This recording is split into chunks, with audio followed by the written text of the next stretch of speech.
What's up, guys? Welcome back to another episode of the Hoopers Lounge. And today we have another special episode as we look to get this out before week 8 of the college football season. This is our mid-season review where we look back at our preseason predictions, see what we got right, see what we got wrong. We will be re-predicting the conference champions and the national champion in our eyes, as well as picking some of the games in this loaded week 8 slate.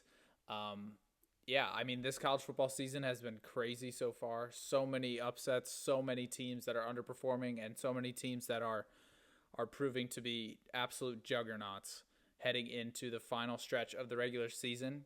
So without further ado, we will get into some things that we got right because we like to keep a positive attitude here on the show. So we'll start there before, and we'll make you guys wait to get into the other teams. So something that me and Alex predicted, as many people did, is the dominance of Ohio State. They look like a professional team out there compared to other teams, and I think it's a surefire lock that they get into the playoff and are probably favored against any team they play the rest of the way. Alex, what are your thoughts on the Buckeyes, and do you think they have a chance to repeat this year? Well, bit of a spoiler on our prediction. I think the Buckeyes are going to repeat this year. I think they're pretty objectively the best team in college football right now. And their offense has been serviceable. You know, Julian Sayin hasn't made too many mistakes and has looked adequate as a true freshman. Jeremiah Smith, he's been good, but he hasn't been the game breaking receiver that many of us thought he was going to be. It has been Matt Patricia's defense that has looked like, and I'm not exaggerating here, one of the best units in college football history. They have contained each and every offense, shut it down completely, and that is what has carried Ohio State to the number one ranking of the season so far. Now they still have some tests ahead, and their end of the year game against Michigan is always 50-50, no matter how good or bad the teams are. But Ohio State right now looks like an absolute juggernaut. A team has yet to score 20 points on Ohio State, and there's a very good case to be made that could continue the rest of the season. Yeah, I think Ohio State's defense is definitely the better half of their team right now, and their offense hasn't had to do much because of how good their defense is. And they haven't been put in a situation where they're playing from behind. They're constantly up double digits, two scores, and just cruising to victory. Very well coached, very disciplined team, and you're going to have to play your best game of the year, I think, to beat them the way they're playing right now. Another juggernaut that Alex predicted amazingly that I don't think a lot of people saw coming, and that's Texas Tech out of the Big 12. One of the one predictions that this show got right.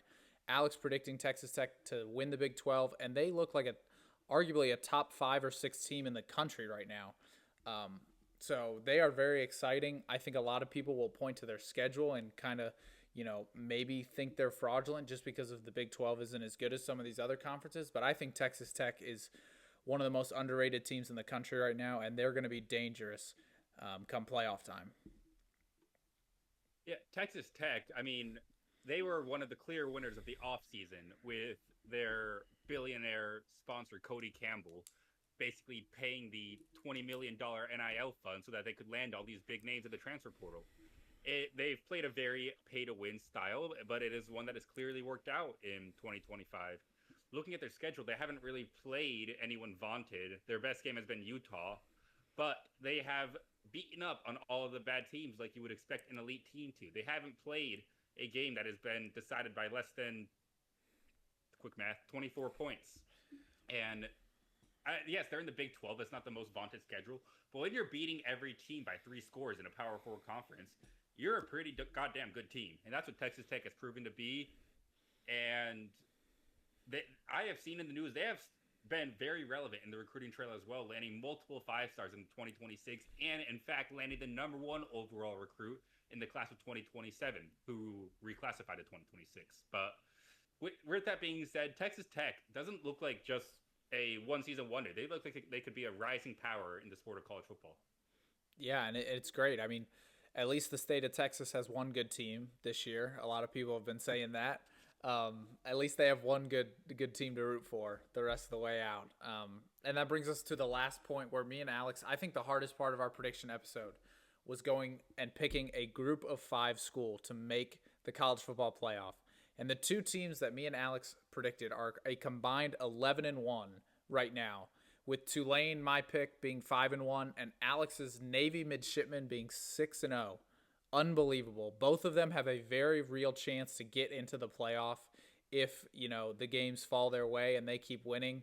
So that is just something that I wanted to talk about for a little bit because I thought that was the hardest part. I mean, I picked a random team that, was projected to be decent and just threw their name in the hat, and Tulane definitely is on their way to possibly representing the group of 5 schools in the playoff, as is Navy, who has completely abandoned the triple option offense, and they are just destroying teams now. So, Alex, what are your takeaways from Navy and the other group of 5 schools? I called it I called it Blake Horvath is going to be an absolute superstar, and he has produced.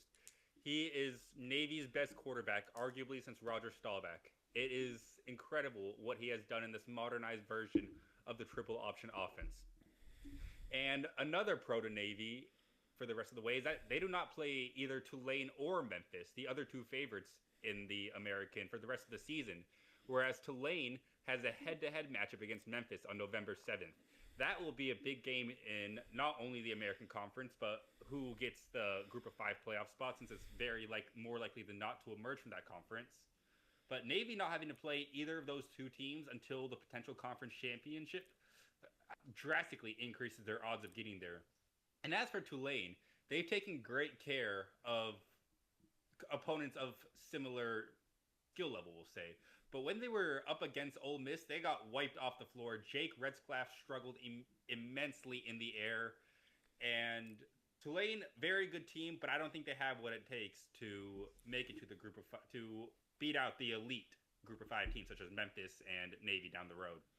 Yeah, I agree. I think Tulane is a notch below those teams at this point. And another team that has made a case all season so far is South Florida.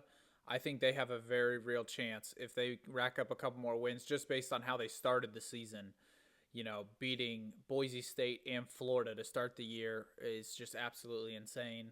And people were saying that if they beat Miami, they should have been ranked 1. So South Florida is definitely another team to look out for in the group of 5. But, I mean, me and Alex could have picked teams that are 1-5 right now. And we're both still in it in the group of 5 predictions. So love that. And unfortunately, with every good prediction comes a couple bad ones. And I think a lot of the predictions on this show, they were bad. However, they were bad by not just us. We predicted a lot of teams to be better than they were, as did a lot of the national media. And we're going to start with our schools, where Alex currently goes and where I just graduated from. Penn State and Clemson, respectively, have been disappointing. Both teams currently have a 3-3 record and are essentially eliminated from playoff contention unless they somehow magically win their conference, which I don't think anyone sees. So, Alex, I'll pass it over to you, the Penn State man himself. First of all, what are your thoughts on the team as a whole? And then I want to hear what you think about the firing of James Franklin that happened just a few days ago. The team as a whole, this has been arguably the most disappointing season Penn State has ever endured relative to its preseason expectations. We were the number 2 team in the preseason, expected to compete for a national championship, returning our starting quarterback, our star running back duo, adding 3 elite receivers in the transfer portal to make up for last year's weakness. That, along with hiring what is now the country's most expensive defensive coordinator to man what should have been an elite defense, we were supposed to compete. And we had a lead against Oregon in a whiteout game. We had them on 4th and goal, and all we had to do was stop them. And we would have won, and none of this would have been talked about. But nope, we gave up that yard. They score a touchdown. They score a touchdown on double overtime. Drew Aller throws yet another game-sealing clutch time interception for us to lose that game. And I thought, you know what? That was a hard loss. It's not the end of the world, though. We have other chances to make up. We have Indiana and Ohio State coming on our schedule. If we win one of those games, we're right back in playoff contention. This is far from the end of our season. And then we go and lose to a UCLA team with no head coach, no offensive coordinator, no defensive coordinator. They started a guy they found at some random frat house and put him in at OC. He didn't know how to work a headset, and they put up 42 points against the Jim Knowles defense. All right, season's over. But it can't get worse than that, right? No, because then we go and lose to Northwestern at home and lose our starting quarterback for the rest of the season. Oh my God, it cannot possibly get worse.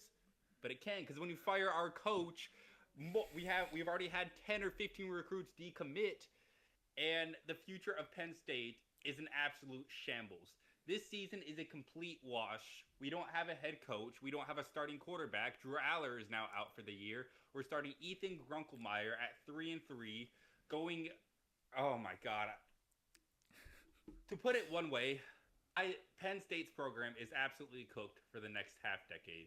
We lost our elite recruiting class. We don't have a coach that's able to land these elite recruits anymore, and it has been such. The atmosphere on campus is completely killed. There is no one talking about football anymore. It is an absolute shock to what I thought this team, and a lot of people thought this team was going to be in the preseason. Yeah, I agree. I think you hit the nail on the head. The biggest loss when you lose a guy like Franklin is definitely the upcoming recruits, because a lot of guys can coach, but not everyone can recruit and they can understand the whole college football landscape as much as it's changed. And I think Penn State will take a couple of seasons to fully recover in a recruiting aspect and a transfer portal aspect. I mean, who's going to want to come transfer to Penn State either now? Not a lot of guys. Mm-hmm. So I do agree that this season is more than just a one season damage in terms of damage done to the program. I do want to say, I feel like Penn State right now is kind of at a litmus point with this program. I see it very similarly to Georgia pre-Kirby Smart, when they had Mark Richt as head coach, and he was constantly producing 8, 9, 10-win seasons, but never beating the Alabamas, never beating the Auburns, never beating the LSUs of their conference. And that was not good enough for Georgia. So they fired this constantly good but not great coach in pursuit of further greatness. They found Kirby Smart, and then they won 2 national championships. I'm not saying Penn State is going to do that, but that is the mindset that our athletic director, Pat Kraft, had in the decision to fire Franklin. He's been good. He hasn't been great. And at Penn State, we don't settle for anything less than great. So this is a huge moment for Penn State. If they can find that elite coach, we can take this program from good to great. But that's a big if. Kurt Signetti, who was heavily rumored, just got a huge extension with Indiana, so he's out of the picture now. So there's very more likely than not high probability that Penn State will screw this coaching hire up, which is why I was saying that I think this program is screwed for the next half decade. If we get Matt Rule, we're not even making bowl games, man. It's gonna be bad. That would be bad. And Signetti, like you said, just signed the contract. The other name that's been floated around in the last couple of days is Marcus Freeman, who just signed a 4-year contract with Notre Dame in December, just 10 months ago. So I don't see him leaving Notre Dame anytime soon either. And it looks like Penn State will have to settle for a B-tier head coach for the next couple of seasons. Now I'm going to transition to my team, the Clemson Tigers, who are also very, very sad with how the season's gone. They've racked up a couple nice wins in a row here, but the season just did not start out how they wanted to. And losing to LSU week 1 in a close, hard-fought game, very similar to the Penn State loss to Oregon, it was not the end of our season. Clemson still had all their goals in front of them. Then they have to have a second-half comeback against Troy, which really just sucked the life out of the whole stadium. No one believed in this team. And then they go on the road to Georgia Tech, who's undefeated, by the way. Georgia Tech, very good team. But Dabo Swinney doesn't typically lose to teams like Georgia Tech in September. And they lay an egg. They turn the ball over multiple times, and all of a sudden you're 1-2, and you're also 0-1 in the ACC. And very similar to what Alex said, you think to yourself, it just can't get worse. You're coming home to Death Valley. You're playing Syracuse, who's worse than Georgia Tech and LSU. And then you lose at home to Syracuse. The most inexcusable loss of the season by far for Clemson. And that was the final nail in the coffin for me. At that point, being 1-3, 0-2 in the ACC, your season's all but finished. I've been telling my friends and my family that the only thing that matters now is beating South Carolina the last week of the year. That is all that matters to Clemson the rest of the year.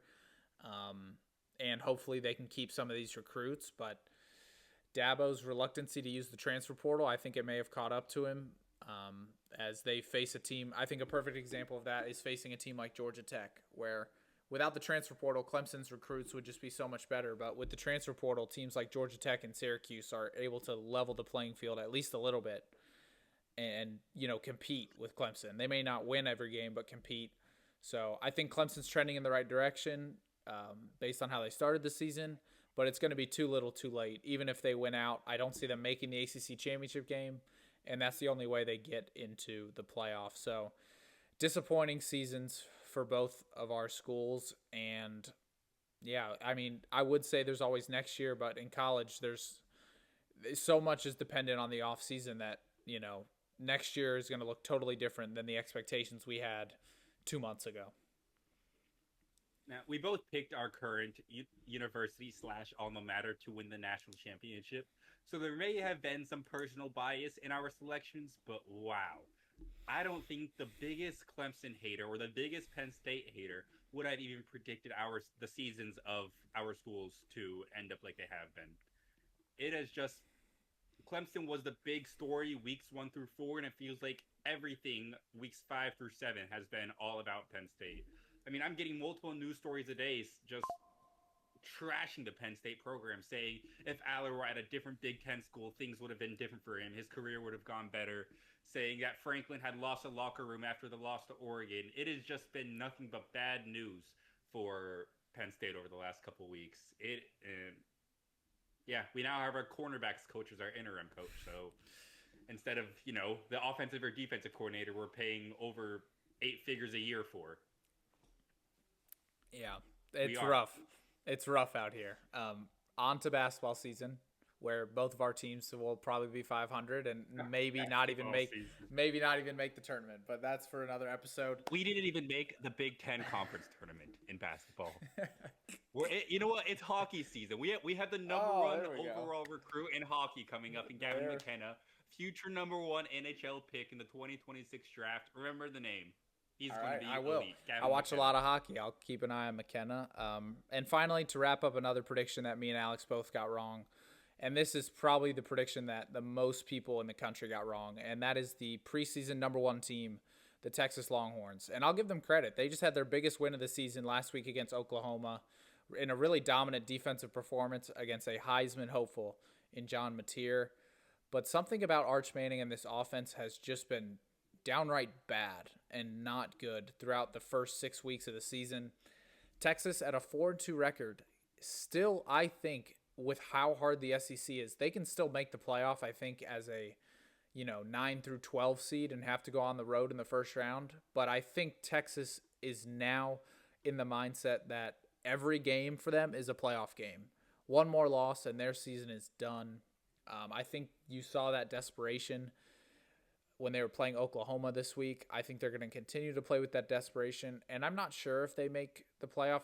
I do think they'll probably lose one more game just based on, their schedule. But I feel bad for Arch because of the amount of pressure that was put on his shoulders. I think his weapons are not as good as people hype them up to be, and his offensive line is getting hurt, and they're not playing good. So Arch has not played good, and I'm not trying to defend him because he hasn't lived up to the hype, but I think the hype may have gotten to him. And last thing I'll say on Texas is I do expect Arch Manning to come back next season and play one more year in college before he gears up to be a top 5 pick in the NFL. Agreed. Arch Manning not living up to the hype. It hasn't been entirely his fault. His offensive line has been notoriously awful against even weak competition like UTEP.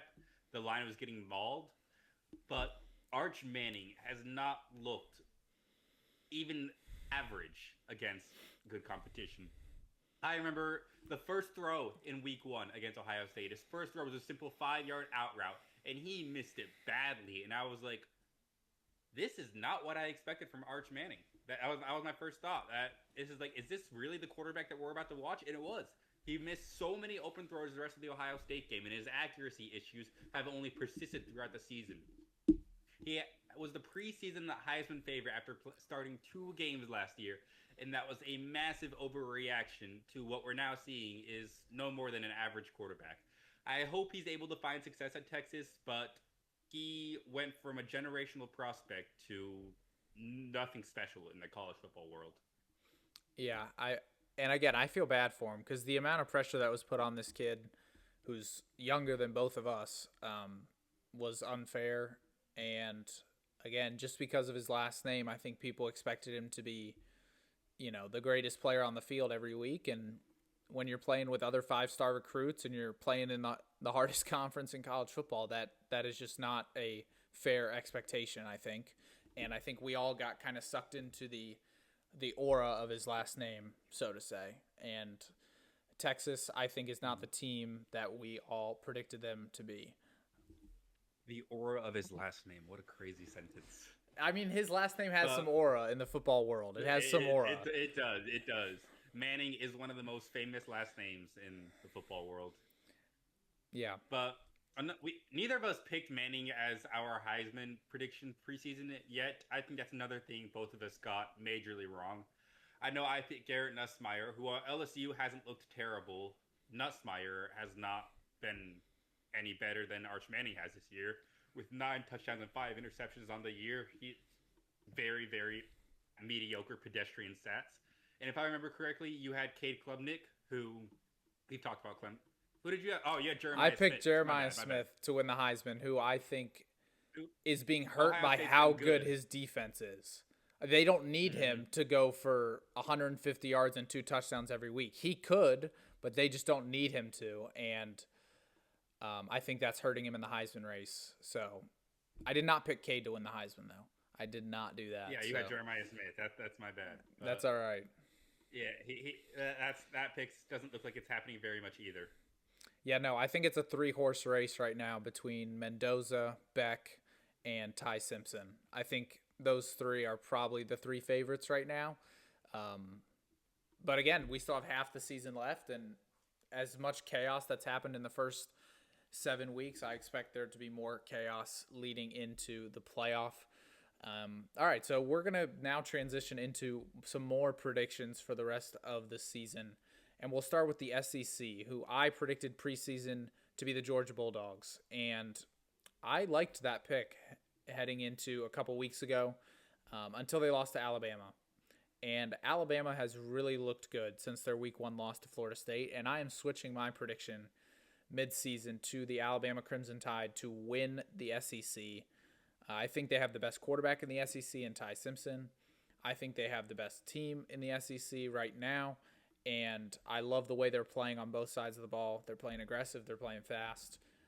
I think a sleeper in the SEC right now is Texas A&M. I don't think a lot of people are talking about them, but ever since they beat Notre Dame, they have been on a roll.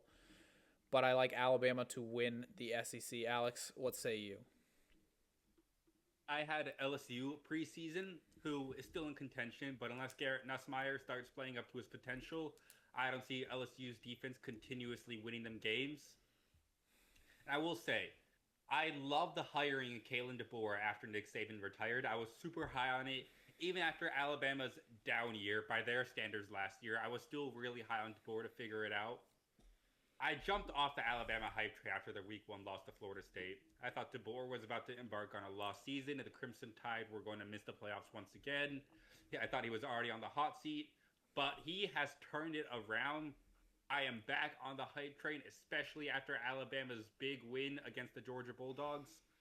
And I also predict Alabama to finish out the season on top of the SEC. I think DeBoer and his black hoodie of death are going to win the AP Coach of the Year come season's end. And I think Alabama will be Ohio State's biggest threat to win the national championship this year. All right, I like that. Speaking of Ohio State, we'll just get right into our Big Ten predictions. I predicted Ohio State to win the Big Ten at the beginning of the year, and I am not changing my pick. Oregon, I think, was their biggest competition, and they just shit the bed against Indiana. So I think Ohio State has a clear path to the Big Ten championship, and they are, like I mentioned earlier, they're going to be favored in every game they play the rest of the way. And I will keep my prediction as the Buckeyes. Alex, who are you going to switch yours to? Because we all know who you took. preseason? Well, it's certainly not going to be the Nittany Lions. I think it's safe to say that. Picking anybody but Ohio State feels like I'm setting myself up for failure. But how about Indiana, man? I mean, there is something about the Hoosiers this year that are just drawing eyes. This is an Indiana program that historically in football has been completely irrelevant. They have done nothing. Enter Coach Signetti, and he has immediately turned this program around into a powerhouse. People thought week one was a bit of a fluke. They played a weak schedule. They played no one. They got blown out in the playoffs against a better team. They're going to come back down to earth in week two. Or year two of Signetti, excuse me. Well, look at them now. They've obliterated a ranked Illinois team so badly that people were starting to think Illinois was a bad team. They're now ranked again. And they just went out and beat an Oregon team, a top 2 Oregon team on the road. Indiana has shown they are here to stay. They have rewarded Coach Signetti with the aforementioned huge contract extension. Mendoza is playing like a Heisman candidate, if not the Heisman favorite at this point of the season. And there's just something storybook about Indiana this year, man. You're wearing Hoosiers colors right now. And yes, those are Buckeyes colors too. But I don't care. I'm going to take that as a sign. Indiana's winning the Big Ten this year for the first time in its program's history.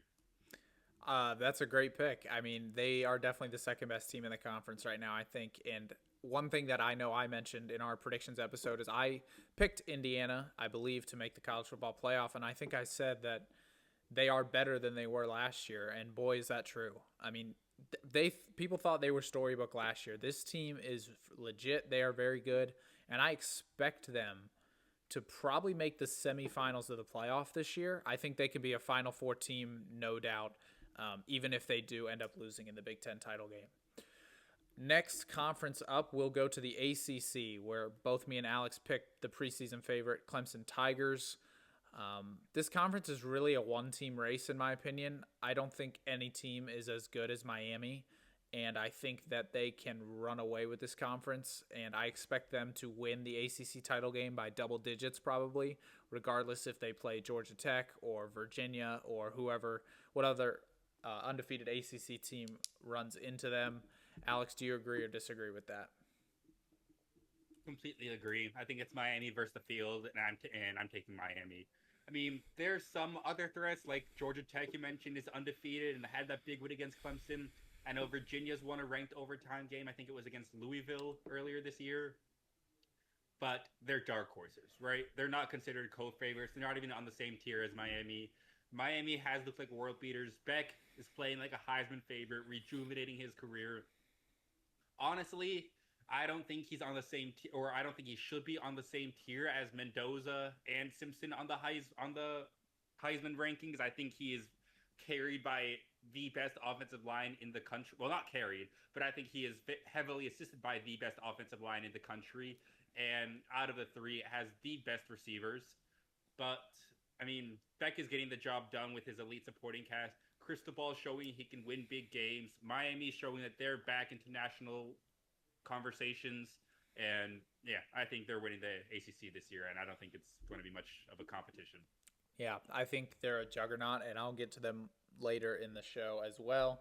And then finally, the last Power Four conference, the Big 12, in which Alex predicted Texas Tech, as we mentioned earlier. So, Alex, will you be switching your pick mid-season? Absolutely not. Texas Tech, they've looked like world beaters.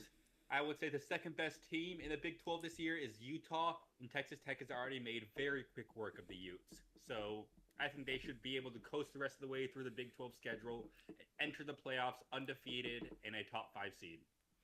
Yeah, completely agree. My preseason pick was Kansas State. And folks, they are nowhere near the top of the Big 12 right now. Ever since that Week 0 loss to Iowa State, they have just crumbled and have not been able to respond from adversity. And I will be switching my pick to Texas Tech to hop on the bandwagon with Alex. I think, like I said, they're a top 5 or 6 team in the country right now. I expect them to win a playoff game this year, and it will be very exciting to see how they match up with the Big Ten and SEC schools, because I think they're right there. They recruit, as we mentioned, as good as any team in the country, and they are going to be a force to be reckoned with. Do not sleep on the Texas Tech Red Raiders. And so that brings us to our final prediction for our season, mid-season reviews, at least for the long term, and that's our national champion, in which me and Alex both picked our schools, as mentioned multiple times on this episode. And Alex, who are you going to take to win the national championship at this point in the season? Well, once again, it's certainly not the Nittany Lions. At this point of the year, I think Ohio State's defense is not just good. I think it is historically good. And I don't think there is an offense in college football that is going to be able to score more than even 24 points against Ohio State's defense. I think it is that vaunted. I think Caleb Downs has a Heisman conversation. And I think if you put him at a linebacker spot, he would be the Heisman favorite. It's just that he plays safety, so he's not on the ball and active that much. But Caleb Downs, in my opinion, is the best player in college football in leading a historically great Ohio State defense. And I think that defense is going to carry them to their second consecutive national champion. Yeah, I love everything that you just said, and I do not disagree with anything. There's one reason why I am not picking Ohio State to win the national championship, and that's because it is so hard to repeat in any sport. I do think Ohio State could be on the verge of a dynasty in college football, which is crazy because there's so many powerhouses, and we've seen teams repeat as champions multiple times in the past, with Georgia being the most recent example of that. But I don't see it happening this year. I think Julian Sayin, if you put him in a position to need to make big plays, I think he will make a mistake. He hasn't had to yet. And again, this defense is great, but I think if you can score 24 points on this defense, if you can get to the mid-20s and you can just try and contain Jeremiah Smith and Carnell Tate as much as possible, I do think Sayin is prone to mistakes. I think the coaching staff has been very conservative with him because they don't want him to make a mistake this early in the year. And so with my national champion pick, I'm picking what I view to be the second best team in the country behind Ohio State, and that is the Miami Hurricanes. Alex, you hit it earlier. Their offensive line is great, and I think if you give Carson Beck time with these weapons against any defense, they will be able to have some success.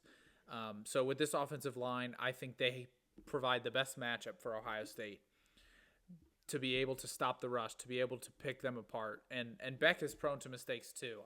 I think if Miami and Ohio State were to match up, I think Ohio State would be the favorite, and I think rightfully so. I still think they're better than Miami, but it's so hard to repeat in sports, and I don't like picking repeat champions, so give me the Hurricanes to win the college football championship.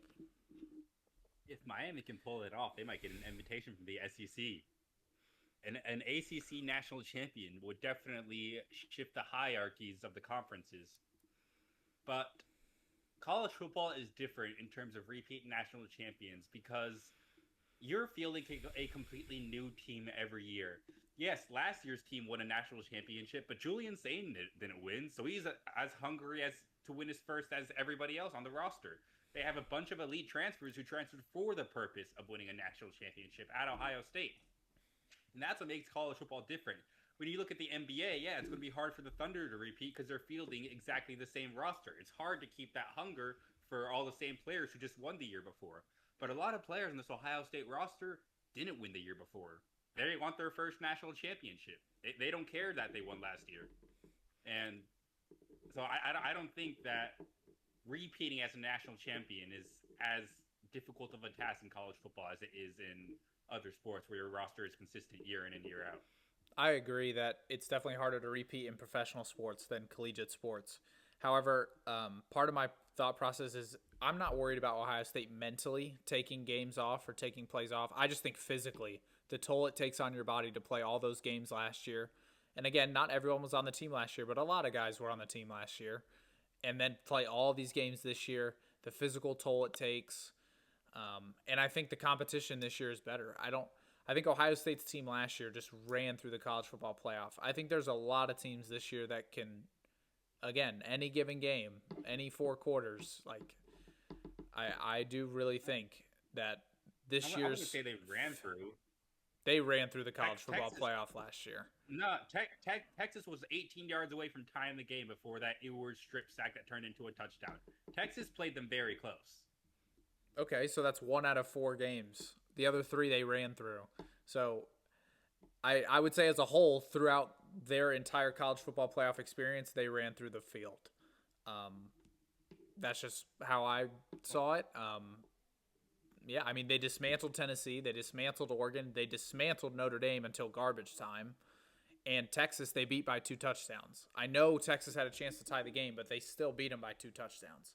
So I would say Ohio State definitely ran through the playoff last year, and I don't expect that to happen this year. I think they run through maybe the first round and second round, but the next 2 matchups are going to be insanely difficult for them. And again, that's just what I think is going to happen. I would not be surprised if they won because I do think they're the best team today. I just think they're an improved roster from last year's national championship squad. And while other teams did step up, I don't think anybody can match up against this defense that I think is historical. Their defense is historically good, no doubt. And we will obviously recap all of these predictions at the end of the season. But now we're going to get to some more short-term predictions, and that is the Week 8 slate. That features 5 ranked matchups, 3 of which in the SEC. And we're going to just do these a little rapid fire. So first up at noon, we have LSU traveling to Vanderbilt. I'm taking the Tigers to win. I think this is a get-right game for Nussmeier. The Vanderbilt defense is not very good. They just gave up a ton of yards to Alabama and Ty Simpson. I expect LSU's defense to keep Pavia in check, and Nussmeier, I anticipate to have his best game of the season. Alex, do you agree or disagree? Well, Vanderbilt, while they did lose to Alabama, actually played them very close. And if it wasn't for those 2 crucial Pavia red zone turnovers, you could easily be talking about Vanderbilt taking Alabama down for a second straight year. Vandy is legit good this year. They're not, a fun Cinderella story good. They are a top 20 team in the nation good. And I think they're going to show that against LSU. I think they're going to come out in front of their home fans and pull off the upset against the LSU Tigers. Okay, very interesting. Next up, the game of the week, I would say, the 2 highest ranked teams is Ole Miss at Georgia. I'm taking Georgia. I think Ole Miss on the road with a backup quarterback, that just spells doom. And Kirby Smart is still Kirby Smart at the end of the day. So I expect Georgia to roll at home this week.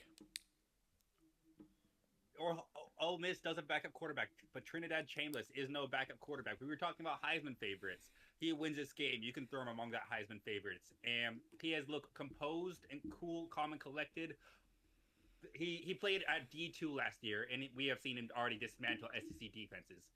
I predict him to continue that. I think Trinidad Chambliss is a special story this year, and I think he's going to help Ole Miss establish himself as an SEC favorite. Wow. That's a bold prediction right there. Ole Miss defeating Georgia on the road to essentially knock Georgia out of the SEC championship race with 2 losses. That's a very bold prediction. Next up, one of 3 electric night games, and that is the USC Trojans, who just got a huge win last week against Michigan, traveling to Notre Dame in what is, again, another must-win for Notre Dame as they cannot lose another game on their season. Alex, who do you have winning this one? CJ Carr has proven himself quickly to be one of the premier pocket passers in college football as a freshman in front of his home fans in a night game, must-win game for Notre Dame. I think they come through against USC. I agree. I have Notre Dame winning this one, the first one that we agree on here. But I do expect USC to keep it close. I think they showed a lot last week against Michigan that they can move the ball on a good defense. And Notre Dame's defense has been very suspect this year. I expect the Irish to win a high-scoring game this Saturday. Next up, another amazing SEC game, and that is Tennessee traveling to Alabama.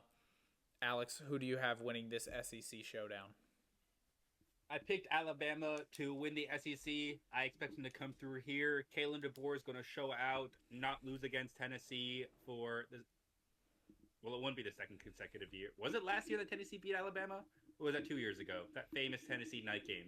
That knuckleball 40-yard field. That was a couple years ago because they had Hendon Hooker. Okay, so that must have been a couple years ago. Like last year. You're right.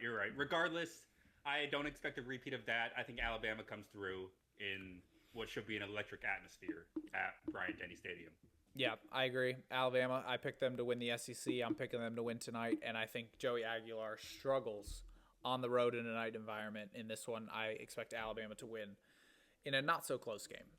And our final game of our predictions is the Holy War, Utah and BYU. I'm going to go BYU here at home. I believe that a lot of people think Utah's the better team, but BYU has a better record. They're higher rank, and they're at home. So I'm going to take BYU strictly off of vibes. I really don't know who's going to walk away with this one, but BYU. I think, in my opinion, this is the game of the week. Yes, there's a lot of ranked SEC versus SEC matchups, but the Holy War is one of the most historic and hateful rivalries in college football history. There is a lot of lore with these two teams. With that being said, I'm going to go Utah. I don't know a lot about BYU. Yes, they're undefeated. Yes, they're ranked higher. But I have Utah as the second best team in the Big 12 behind Texas Tech. Devin Dampier is a really, really good quarterback who, aside from Texas Tech, has played really well. And I think he's going to help Utah pull it off. All right. Me and Alex disagreeing on 3 of the 5 matchups here. So it'll be interesting to see how we do. As we approach closing time, the final segment of our college football midseason review, where Alex will be blind ranking 10 of the current top 25 teams just based on how good he thinks they are, not on their chances to win a national championship, just based on how good he thinks they are. Alex, are you ready? Let's get it. So we're doing just how good I think they are, not like what their current ranking is or anything like that, just how good I feel this team is, just vibes. Yeah, just how good you think they are, and not even prediction-wise. Like, you don't have to rank it on chances to win the national championship. Just how good do you think this is compared to the other teams in the country? Let's get it. All right, up first, you have a team that just suffered a heartbreaking loss, the Oklahoma Sooners. Oklahoma just lost their Red River rivalry. John Mateer was a Heisman favorite before his hand surgery, and I think he came back too soon from that, and that definitely played a factor in his 3 interception performance against the Longhorns. I still think that hand injury is going to affect Mateer and Oklahoma the rest of the way. If he didn't get hurt, I would feel more comfortable. I would feel a lot more comfortable ranking them higher, but I am going to put them at 7. Wow. 7. All right. We'll see how many teams. If Mateer was healthy, I would have them as top 4. I'm very high on John Mateer before his injury, but I think Oklahoma is going to be a 500 team the rest of the season. Okay. All right. A lot of people think their second half of the schedule is much harder, and it is, looking at it. Up next, we have a team that Alex is very high on, and that is the Vanderbilt Commodores. I have Vanderbilt upsetting LSU. I don't even know what the odds are. Maybe they very well could be favored in the game. I mean, Diego Pavia, if they beat Alabama, he is the Heisman favorite, and Vanderbilt is a top 10 team in the nation. Vanderbilt, like I said, is good this year. I'm going to go ahead and put them at 4, about where I would have put Oklahoma without Mateer's injury. Okay. Up next, we have the undefeated ACC school, Georgia Tech.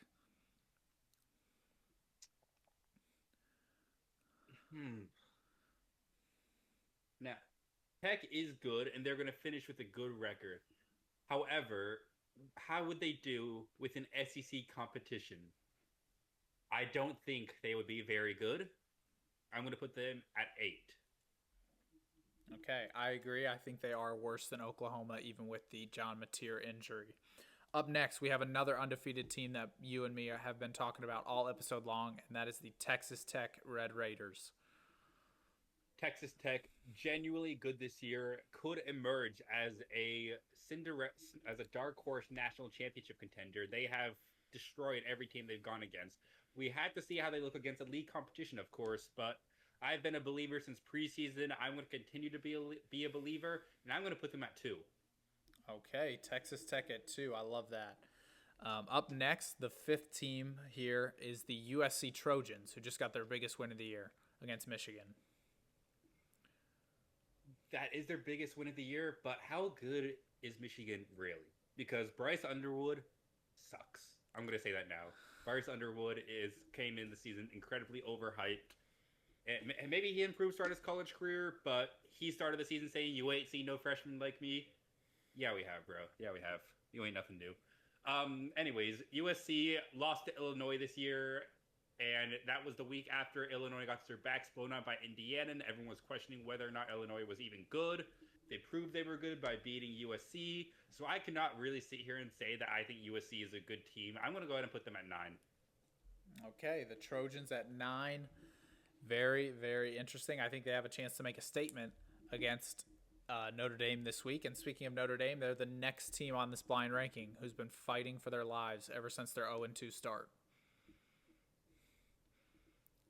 They did start 0-2. However, CJ Carr has looked incredible in recent weeks. He looks like he is going to be one of the best, if not the best quarterbacks of college football this year and next. And with Marcus Freeman at head coach, I feel good about the Irish. If they go 10-2, they could very well make the playoffs. I'm going to go ahead and put them at 3. I'm going to put them above Vanderbilt at 3. Okay, very interesting. Very high on a 4-2 team, and just looking at the records, they have the worst record of the 6 teams I've listed, and Alex has them in the top 3. So gotta love that. CJ Carr for Heisman next year. You heard it here first. In their defense, they lost to Miami by 3 and Texas A&M by 1. So those are 2 very good losses. They're 2 losses. Mm-hmm. So their whole season. Taken care against competition. Yeah, their whole season is still in front of them. And speaking of a team they lost to, Texas A&M is next. I wish I should have put Notre Dame below Vanderbilt now. That means I'm gonna have to put Texas Tech at 5. I wish I could swap where I put Texas Tech and Notre Dame, but I'm gonna have to put Texas A&M at 5. I wish I could swap them and Notre Dame, but yeah, I'm gonna have to put A&M at 5. Alex puts the A&M Aggies at 5. So just to recap, we have 3 teams left. Alex has his 1, his 10, and his 6 available. So pretty much the whole board is open for Alex. Very interesting. And the 8th team on this blind ranking is one half of the Holy War, the BYU Cougars. I like that. Put them at 10. I'm fine with that. I'm cool with that. I like having them below USC. I think that is the perfect spot for them. I don't care if they're unbeaten. The Trojan would still beat them. I think any team that we've listed so far would handle the Mormons pretty soundly. 2 teams left. Up next, the 9th team is the Georgia Bulldogs, who have a massive game this weekend against Ole Miss. Now, I gotta put Georgia at 1. I cannot put them at 6. That would make no sense. Oh man, yeah, Georgia's got to go at 1. I feel good, but I'm worried that I'm about to get like an Ohio State or an Alabama or something as 10 because I haven't got a truly elite team. Miami would be 1, Indiana would be 1, Oregon would be 1. There are so many. I'm a mid-tier team. I need this for my last one. All right, well, you're in luck because the aura of Manning has slid into 10, and the Texas Longhorns will be slotted in at 6. That's actually, I like that. Okay. I think your biggest mistake, honestly, was shooting Vanderbilt up to 4. I think you may have been a little too high on them, but I like Vanderbilt at 4. You like them better than Texas A&M? No, that's the thing. If I could change anything, I would put A&M at 3, Notre Dame at 5. They were back to back. I thought I wasn't going to get many more good teams. Unfortunately, I did, but I like Vanderbilt at 4. Okay. All right. Hey, as long as you've got conviction behind your picks, that's all that matters on this show. Very good blind ranking. And yeah, Alex was not given any of the elite teams like a Miami, Ohio State, Indiana. He was forced to rank the mid-tier top 25 teams today. But that will do it for our mid-season. Yeah, crazy. They are mid-tier. Your SEC championship team is mid-tier? Well, I switched to Alabama, so I never picked them. Delete the files. Delete the evidence. But that will do it for our mid-season college football review. Expect an NFL episode similar to this one in the coming weeks as the NBA tips off on Tuesday. So this is probably our last episode before the NBA season starts. So our next episode will be recapping all of the games from the opening week of the NBA. I'm super excited to watch those. And yeah, that's it. Peace out, guys. Ethan Grunkelmeyer for Heisman. Peace out.